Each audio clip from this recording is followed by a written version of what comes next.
The night was velvet and golden above Dubai, the air shimmering with lights that seemed to whisper of dreams too big for most to reach. The Burj Khalifa pierced the heavens, its glass skin reflecting the pulse of the city below, laughter, music, luxury. But beneath that tower of steel and light, in a quiet corner shadowed by its grandeur, sat a man with a cracked guitar and a heart full of songs the world had never heard. His name was Rafiq, a man whose shoes were worn thin and whose voice had once filled wedding halls in a distant village. He had come to Dubai not for fame or riches, but for survival, to send a few dirhams home to a mother waiting with fading hope. But life in the city of gold is cruel to those without shine. His construction job had ended months ago, his friends had gone their own way.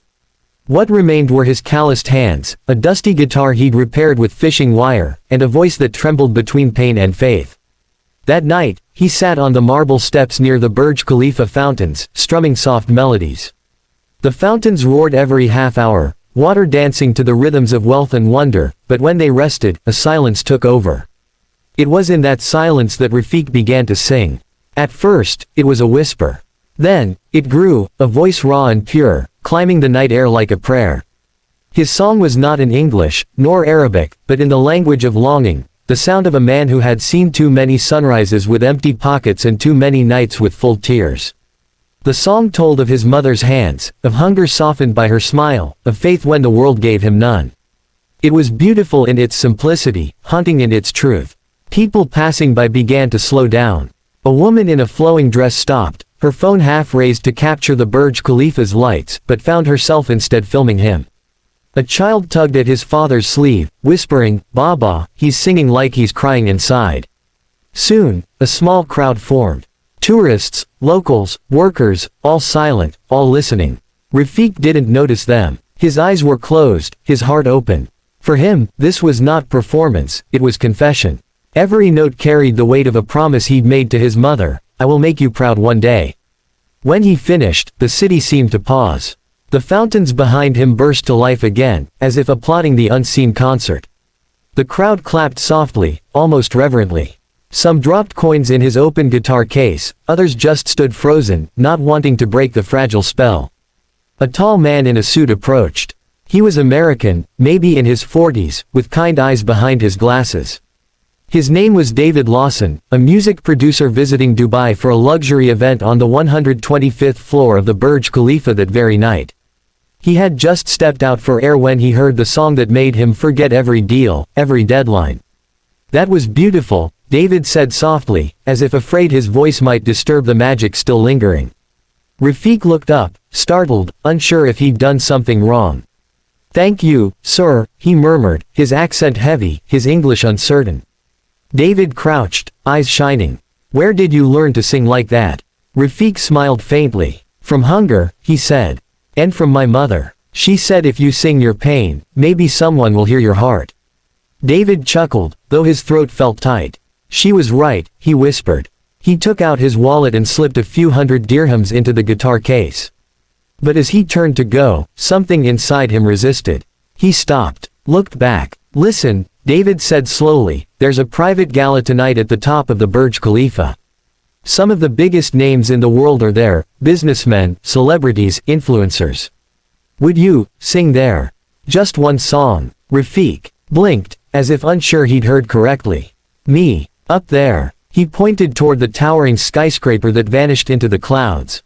"Yes, you." Rafiq laughed softly, shaking his head. "Sir, I am not for those people. They have gold in their ears. I only have dust." But David smiled gently. "Sometimes, the purest music is born from dust." He handed Rafiq his business card and added, "Be there in 1 hour. Tell security my name. They'll let you in." Rafiq stared at the card as if it were made of light. The name printed on it, David Lawson, Harmonic Records, Los Angeles, meant nothing to him, but the tone of sincerity did. Still, fear whispered, what if it's a joke? What if they laugh? He almost stayed where he was. Almost let the chance slip away like every other. But then he remembered his mother's words, "If God opens a door, even a crack, crawl through before it closes." He stood, slung the guitar over his shoulder, and began to walk toward the tallest building in the world. Rafiq's heart pounded as he stood before the entrance of the Burj Khalifa, its glass doors shining like portals to another world. Inside, chandeliers sparkled like galaxies, and the marble floors were so polished they reflected every trembling step he took. The security guard eyed him with suspicion, taking in his faded clothes and the worn guitar on his back. Rafiq handed him the card. "David Lawson," he said, "I should come." The guard frowned, hesitated, then picked up the phone. After a brief exchange, he nodded and motioned for Rafiq to wait. Moments later, a young woman in a sleek black suit appeared, smiling warmly. "You must be Rafiq," she said. "Mr. Lawson is expecting you." He followed her through the grand lobby, where fountains whispered and perfumed air carried the scent of luxury. They entered a private elevator that shot upward like a silver bullet. Rafiq's ears popped as the numbers climbed: 110, 115, 120, 125. When the doors opened, it felt like stepping into the clouds. The Sky Lounge was a vision of elegance, soft lights, golden decor, laughter mingling with the clink of champagne glasses. People in tailored suits and glittering gowns filled the room, their conversations humming like an orchestra of importance. Rafiq hesitated at the threshold, suddenly aware of how out of place he looked. His shirt was clean but old, his shoes scuffed, his guitar patched. But before he could retreat, David Lawson appeared, smiling like an anchor in the storm. "You made it," David said, shaking his hand firmly. "Good. I don't belong here, sir," Rafiq whispered. David's gaze was kind but steady. "You belong wherever your voice can reach hearts. Trust me." He led Rafiq to a small stage set up near the glass wall that looked out over all of Dubai. The city glittered beneath them like a sea of stars. "You'll sing here," David said. "Just be yourself." As David walked off to speak with the host, Rafiq touched his guitar and closed his eyes. He could hear his mother's voice again, faint and far away: "When you sing, don't sing for money.